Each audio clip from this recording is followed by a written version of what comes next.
کسی گاؤں میں ایک کسان رہتا تھا۔ اس کی دو جوان بیٹیاں تھیں۔ ایک کی اس نے مالی سے شادی کر دی اور ایک کی کمہار سے۔ کافی عرصہ گزر گیا۔ کسان ایک دن اپنی بیٹیوں سے ملنے گیا۔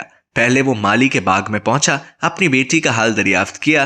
بیٹی نے کہا، اللہ پاک کی بڑی رحمت ہے، یوں تو میرے دل کو کوئی غم نہیں، مگر خدا سے ہر دم یہ دعا ہے کہ اگر ایک بارش ہو جائے تو میرا باغ ہرا بھرا ہو جائے، اگر 2-4 دن اور پانی نہ ملا تو سارا باغ سوکھ جائے گا۔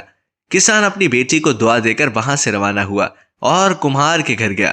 بیٹی کو خوشحال دیکھا، ادھر ادھر کی باتیں کی۔ بیٹی نے کہا کہ باقی تو اللہ پاک کے کرم سے سب کچھ ٹھیک ہے، لیکن ایک فکر کھائے جاتی ہے۔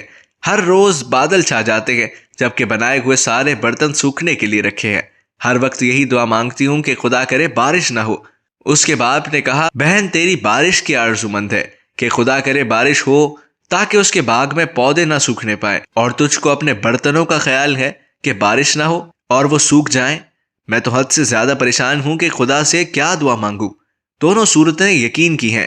کچھ لوگ اللہ تعالیٰ پر سب چھوڑ دیتے ہیں، کچھ اللہ تعالیٰ کے لیے سب چھوڑ دیتے ہیں۔ جب معاملات تمہاری پہنچ سے دور نکل جائیں تو اللہ پاک پہ چھوڑ دو، وہ سب کچھ ایسے کرے گا کہ تم کبھی سوچ بھی نہیں سکتے۔